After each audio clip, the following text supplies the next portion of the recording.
الرئيس السابق لجمهورية المكسيك معالي السيد فيسنتي فوكس كيسادا.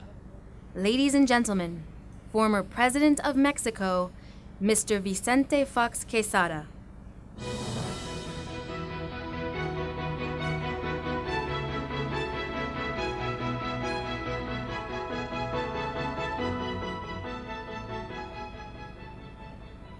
Hola, buenas noches. ¿Cómo están? I guess this has to be in English. Well, let me start by thanking the great people that has organized now for, I understand, 10 years, a forum like this. Today, participating in discussing ideas, bringing in our own ideas is crucial to building the future. We have created many, many institutions throughout the world, but nothing substitutes each one of us. At the very end, the world we're going to see this next years is going to be a product of what we do, each one of us, what we think, each one of us, and what we accomplish, each one of us. But today we have learned that team working is more than each one of us. Today we find success where teams are integrated. And teams develop projects that bring us to action. It's great to discuss ideas, but nothing substitutes the key doing of a leader, which is making things happen. That's what it is all about. That's the name of the game, making things happen. I'm sure you will go out of this room with many abundant, mammoth new ideas. But the challenge is to make things happen. And Deepak Chopra has a great advice. From now on, gift yourselves 5 minutes in silence. Not only to pray, which is good, but to think about, what am I doing? What am I going to do tomorrow? Am I happy with what I am doing? What I should do better? Those 5 minutes will take you to a great life of accomplishment, starting every day, starting with your own change, starting with changing your community, starting with changing the world. We should never forget that the shortcut to happiness is being for others, is doing for others, is doing for our nation, is doing for our world. At the very end, that is happiness. Today, I can say that Mexico is the most competitive place to manufacture. Mexico's trade balance with the North, with the United States and Canada is the largest trade balance in the world. So if we are here to speak about competitiveness and competitive sectors, we must look at those who have accomplished that. What is the competitiveness of Mexico composed of? Number one, team working, in the sense of national economies teaming to work and build prosperity. 20 years ago, Mexico decided to partner with the United States and Canada. And this has brought that competitiveness that we have today. When you look at Mexico, 120 million people, you look at the north, we have 32 states. The 8 or 10 states in the north today enjoy a gross income per capita of 20,000 US. Then you come down south to the next 10 states, and you find per capita incomes of 12,000 US dollars. And when you go down south, then it's 3 to 5 US dollars per capita income. This shows how this partnership has been very fruitful in these 20 years. And you see how, like humidity, development and prosperity is coming down, which means prosperity and success takes time. Not only you have to teamwork, but you have to be patient. You have to be consistent. You have to have a path and a purpose of where you want to go. And purpose is a highly meaning world.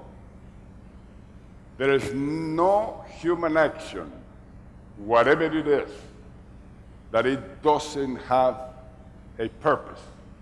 Everything we do, we have a purpose when we eat. We have a purpose when we go to work. We have a purpose when we decide what kind of family we want. So purpose is where everything starts. So the higher your purpose, the more heroic is, the more you are going to be able to accomplish. But we have to be extremely careful in defining purpose, because purpose has to do with competitiveness and has to do with accomplishment. When we look at Mexico, then this number one competitiveness ingredient is partnering. You can partner in your region, you can partner within your nation, you can partner with your neighbors. But partnering is a crucial issue.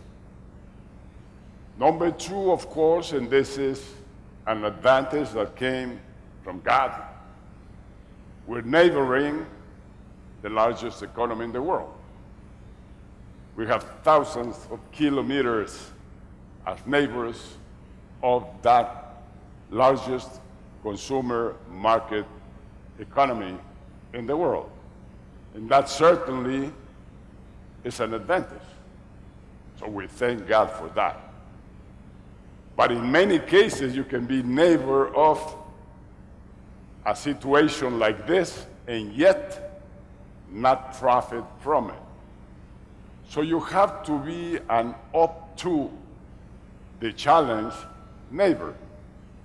And this is why that largest trade balance in the world, fortunately, is half and half. So we sell half of that amount to the US economy, and they sell to Mexico the other half. So what we buy and what we sell is equivalent. And this is the best way to make that logistical situation profitable for Mexico. And surprisingly enough, the third ingredient is logistics, in the sense that it's for us very easy to get to that market. But the third ingredient is time zone.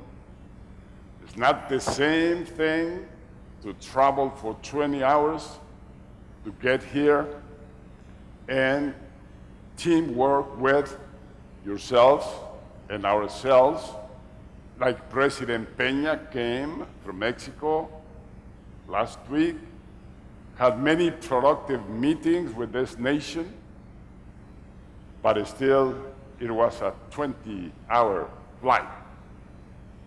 So I came here with 20 hours flying to speak to you only for 20 minutes. I wish I could do further than that, but it's going to be 20 minutes. I've been advised. So in this case, time zone is a crucial advantage. India's economy has been master on developing minds and talent on IT or information technologies capacities, which is today the most competitive ingredient that you can have in your organization.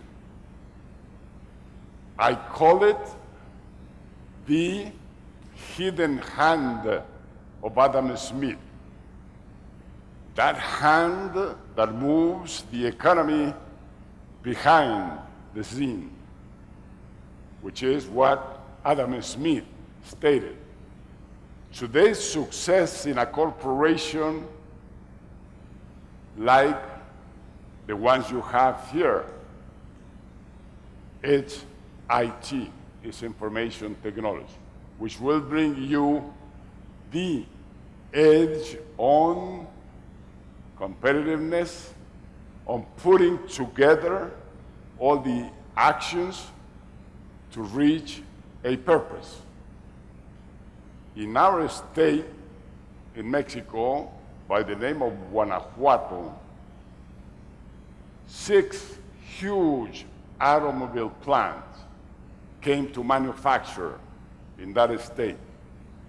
And when you visit those production lines, you see the IT hand behind that is capable of putting together robots, engineers, workers, suppliers, money to finance, everything orchestrated in a profound harmony. So a month in advance, they know that this Volkswagen car, color red, model Beetle, is going to be passing through that production line at 10:11 a.m. And so every single part has to be in that line to produce that car. This is the kind of harmony that we need in our economies, that we need in our nations, that we need in our activities. Planning, programming, and executing. And this is basically the road to success. Now let me speak briefly about the world. We human beings do and perform at our very best only in scenarios of peace and harmony. There's no other way we can do our very best if it is not in those scenarios. So peace is a great ingredient on competitiveness. Not only physical peace and harmony, which means no violence against nobody, but also peace of mind, spiritual harmony. They speak about some 20 years ago about two sides of the brain, the emotional side and the intelligent side, and how when you work both of them together, you create much more effectiveness than the other wise. Today, experts speak about 5 regions in our brain that have to do with art, music, others that have to do with a strong, fruitful, spiritual thinking and life, others that have to do with memory, intelligence, and so on and on. So really, this future world that we want to see everywhere, in every community and in every nation, is that kind of world. So to build that world is what we need to participate, to commit, to work together. Back there in America, not everything is pink color. We have a lot of poverty. We have a very successful, very successful groups of people producing and building this world. And also we have this rear guard, which sometimes is a heavy weight to the vanguard. We must connect vanguard with the rear guard. We must link together capacities, resources, with the lack of the opportunities that many people have. So to me, competitiveness development is not just a material economic issue. It has to do with that harmony balance on how we structure our societies and our economy. Back there in Mexico, we have a think tank institution that I lead, which his name is Centro Parks. It's a presidential library, and we have one key event a year. We have selected the 3 engines that move Mexican economy: technology, energy, and engines, which is manufacturing, automobile or aerospace. And it's incredible how they are linked, how they nourish each other, and how we need to put them together. That's exactly what you're doing here. Those economic sectors that are champions within our economy is the one we have to work on to make sure that we grow and that we advance in our prosperity. So with this, I'm finished. I will be willing to speak much longer, and I don't know, you might have any questions so that we finished with this session, all of us getting ready to go out and build that better world. Thank you.